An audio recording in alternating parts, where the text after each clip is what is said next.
E olha só, pessoal, a Andréa Sadi acaba de trazer a notícia explosiva no Globo News de que a decretação da prisão de Eduardo Bolsonaro está a um passo de acontecer. Ela trouxe toda a investigação da Polícia Federal, provas robustas que foram encontradas pela polícia, que agora fecham um cerco de vez para cima do Bananinha, que está lá nos Estados Unidos atentando contra o Brasil.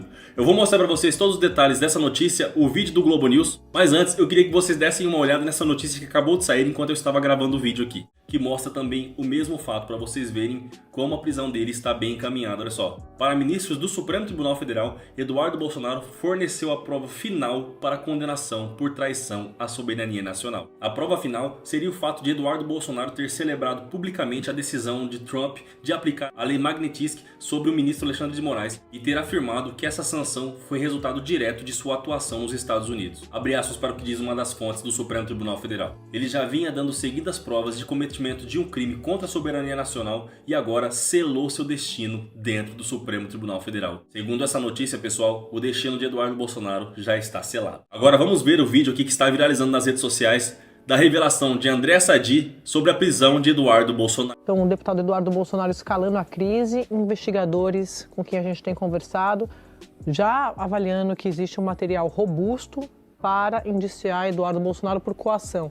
E aí, Valdo, Otávio, Daniel Lins, importante a gente colocar aqui que, obviamente, tem um rito, tem um processo. Então, a gente está vivendo em julho o recesso, né, dos poderes em Brasília.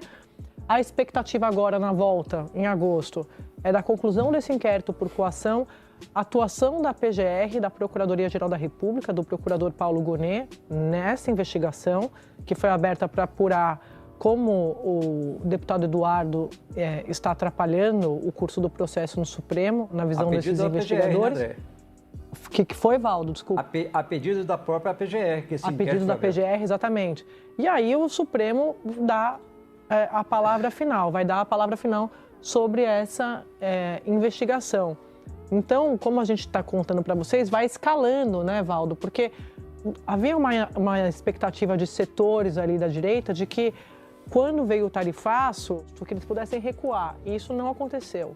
Muito pelo contrário, eles foram avançando, tentando corrigir a rota do discurso, da narrativa deles, que era só para o ministro Moraes. Mas o tarifaço continuou aqui. Hoje eu até ouvi, Otávio, de uma dessas fontes bolsonaristas dizendo essa lista de exceções contou com a articulação do Eduardo Bolsonaro. Mas, gente, assim, quem que vai conseguir? Eu estou dando fato, isso é o fato, eles estão tentando fazer isso. Análise.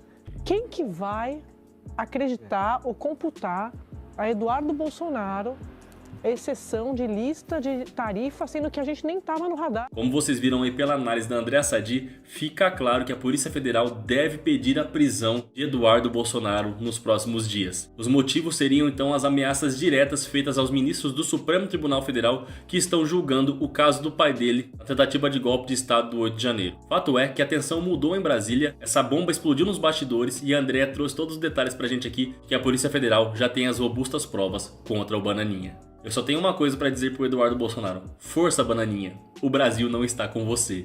Outro que apareceu hoje com falas vira-latas foi esse cara aí, Romeu Zema. Ele disse em discurso que o Donald Trump tenta reconduzir o Brasil para onde ele nunca deveria ter saído. Olha a fala do cidadão, pessoal. Ele não acredita que o Brasil tenha força para ter independência. Segundo ele, o Brasil agora, além de tudo, também tem que sair dos BRICS, o que resultaria claramente numa submissão completa do Brasil aos Estados Unidos. Essa, na minha opinião, é uma das falas mais vira-latas da história. E ele ainda foi além. Ele disse que o Bananinha é bem intencionado no que está fazendo nos Estados Unidos, atentando contra a soberania nacional, traindo a nossa pátria, e disse que caso Eduardo Bolsonaro seja preso, ele tem que ser anistiado. O Zema defendeu anistia a Eduardo Bolsonaro caso ele seja preso pelos crimes contra a soberania nacional. Falas completamente patéticas do governador de Minas Gerais. Ele, que se identifica como pré-candidato à presidência, quer herdar o espólio bolsonarista e está dizendo esses absurdos agora. Só tem uma coisa que a gente deve dizer para esse cara: você nunca vai fazer parte do clube do Bolsonaro e nunca vai ser o sucessor oficial dele. Por mais que você tente puxar saco dele e de seus filhos canalhas, isso não vai te ajudar em nada. Pelo contrário, só vai piorar a situação para você em relação à opinião pública. Vocês concordam? Outra notícia que mostra que o tarifaço norte-americano pode cair como um todo. Isso porque os senadores democratas fizeram uma aliança para tentar derrubar definitivamente a taxação sobre o Brasil, pelo motivo de que essa taxação irá atingir em cheio os próprios norte-americanos e não faz sentido do ponto comercial entre Brasil e os Estados Unidos que essa taxação seja mantida por Donald Trump. Como vocês sabem, foi noticiado ontem que Trump retirou mais de 700 itens brasileiros da lista de taxação que ele disse que vai aplicar sobre o Brasil, porém ainda restarão muitos produtos que custarão caro ao dia a dia do povo norte-americano, como por exemplo a carne bovina e o café. Então os senadores democratas norte-americanos preparam uma manobra para forçar que o Senado tenha que votar essas tarifas no plenário do Senado, onde a chance dessas taxas caírem definitivamente é muito grande. Olha só que notícia boa, pessoal! Finalmente, os senadores democratas estão se levantando para bater de frente com Trump. E todo esse caos que ocorre no meio do bolsonarismo faz o presidente Lula ampliar o favoritismo para as eleições de 2026, segundo a nova pesquisa do Datafolha. O presidente ganhou espaço contra todos os candidatos da direita e da extrema direita no primeiro e no segundo turno, pessoal. Com a ajuda dos próprios bolsonaristas que começaram a brigar entre si e também graças aos avanços dos bolsonaristas traindo a pátria brasileira e avançando contra o Brasil, contra a soberania nacional com o apoio dos norte-americanos. A notícia revela que o Datafolha mostrou que o presidente Lula conseguiu ampliar sua vantagem sobre os nomes do bolsonarismo nas simulações de primeiro e segundo turno para a eleição presidencial de 2026. E os cenários são esses aqui, ó, pessoal. Contra o deputado federal Eduardo Bolsonaro, Lula vence por 39 a 20. Humilhante a derrota de Eduardo Bolsonaro. Contra Flávio, Lula vence por 40 a 18%. Mais uma vitória humilhante. Contra Michele Bolsonaro, Lula venceria por 39,4%. Vocês estão vendo a diferença de porcentagem, pessoal? Lula amassaria qualquer um dos Bolsonaro que podem concorrer à presidência da República, já que Jair Bolsonaro não pode, né, pessoal? Também cotaram aqui os cenários de segundo turno e colocaram Jair Bolsonaro. Contra Jair Bolsonaro, Lula venceria por 47 contra 43. Contra Tarcísio, 45 contra 41. Contra Michele Bolsonaro, 48 contra 40. Contra Eduardo Bolsonaro, 49 contra 37, Flávio Bolsonaro, 48,37%, mostrando que o presidente tem uma vantagem bem ampla sobre a extrema-direita nesse momento. Citaram aqui também Ratinho Júnior, que tem uma porcentagem similar à porcentagem de...